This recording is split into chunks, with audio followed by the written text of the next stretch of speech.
अस्सलामु अलैकुम वरहमतुल्लाहि वबरकातुहू।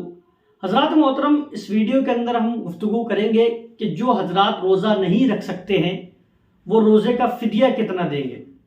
तो इंशाअल्लाह अज़्ज़ वजल इस वीडियो में हम इसी टॉपिक के ऊपर गुफ्तगू करेंगे। पहले तो हजरात मोहतरम आप ये समझ लीजिए कि ये फ़िदिया देगा कौन। क्या कोई हर कोई दे सकता है? जवान भी दे सकता है, या जो बीमार है वो भी दे सकता है, या जो बूढ़ा है वो दे सकता है? कौन इस फ़िदिये को दे सकता है, पहले हम समझ लेते हैं। तो हज़रात मोहतरम, मैं आसान लफ्ज़ों में कह दूं तो दो किस्म के लोग इस फ़िदिये को दे सकते हैं। उसके अलावा कोई भी फ़िदिये को नहीं दे सकता है। फिर उसको चाहिए कि वो रोज़ा ही रखे, अगर छूट गया है तो उसकी क़ज़ा रखे। अब पहले आप सुन लीजिए कि कौन कौन फ़िदिया दे सकते हैं। एक तो वो बूढ़ा कि जो बहुत ज़्यादा बूढ़ा हो गया हो, कमज़ोर हो गया हो, कि जिसे ये उम्मीद हो कि अब मैं ना अभी रोज़े रख सकता हूँ ना फ्यूचर के अंदर मैं रोज़े रख सकता हूँ। मतलब आज जैसे मैं कमज़ोर हूँ, इसी तरीके से आने वाले टाइम के अंदर भी मैं कमज़ोर होऊंगा, या इस साल में जितना कमज़ोर हूँ आने वाले साल में और ज़्यादा कमज़ोर हो जाऊंगा। तो ऐसी सूरत के अंदर ये जो बूढ़ा है, मिसाल ले लीजिए कि 70 क्रॉस कर गया है, 80 क्रॉस कर गया, तो अब ऐसा जो शख्स है उसको ज़्यादा ही तकलीफ होगी रोज़े रखने के अंदर।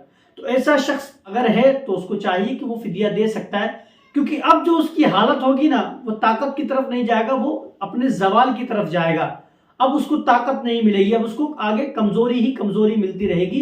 इसलिए ऐसा बूढ़ा कि जिसको उम्मीद हो और उम्मीद कभी हो कि आगे मुझे ताकत नहीं मिलने वाली है, मैं बीमार ही रहूंगा, तो ऐसे बूढ़ा फ़िदिया दे सकता है। और दूसरा वो शख्स फ़िदिया दे सकता है कि जो इतना बीमार रहता हो, इतना बीमार रहता हो कि डॉक्टरों ने ये कह दिया हो कि जनाब वाला अब इनकी सेहत की कोई उम्मीद नहीं है, अब ये जब तक जिएंगे ऐसे ही बीमार रहेंगे। ऐसे आप देखेंगे आपके आस पड़ोस के अंदर, आपके गली मोहल्ले में ऐसे लोग आपको मिल सकते हैं कि जिनको ऐसी बीमारी हो गई है कि उस बीमारी की बुनियाद पर वो बहुत ज़्यादा कमज़ोर हो गए हैं। एक मिसाल मैं आपको दे देता हूँ, जैसे जिनको डायलिसिस की बीमारी है। अब डायलिसिस में होता क्या है कि हफ्ते में 15 दिन में या 10 दिन के अंदर उनका पूरा खून निकाला जाता है, फिर से दोबारा बॉडी के अंदर डाला जाता है। आई थिंक ऐसा ही होता है डायलिसिस के अंदर। तो जिसको ऐसी बीमारी हो गई है, अब चूंकि ये हर बार होना है, हर 15 दिन में होना है, हर 10 दिन के अंदर होना है उसके साथ ये मामला, तो अब ऐसा आदमी बहुत ज्यादा कमजोर होता चला जाता है। अब उसकी बस की बात नहीं होती है कि वो 14 घंटे 15 घंटे रोजा रख सके। तो ऐसा कोई अगर शख्स है तो वो रोजा छोड़ सकता है।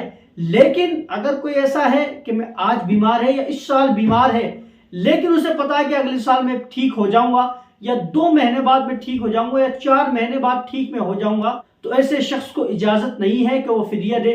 उसके लिए ये जरूरी है कि जनाब वाला इस महीने के तो वो रोजे छोड़ दे, लेकिन जैसे ही ठीक हो जाए वो उन तमाम रोजों की क़ज़ा करे। और अगर कोई ऐसा बीमार था और वो सोचा कि मैं फ़िदिया दे देता हूँ, छुटकारा पा जाऊंगा, तो उसका छुटकारा नहीं होगा। उसको सेहत मिलने के बाद उसको रोजा रखने पड़ेंगे। उसका जो वो फ़िदिया दिया है वो नफल हो जाएगा, जो सदका नफल होता है वो हो जाएगा, लेकिन रोजे माफ नहीं होंगे। अब बात हम ये कर लेते हैं कि फ़िदिया देना कितना है।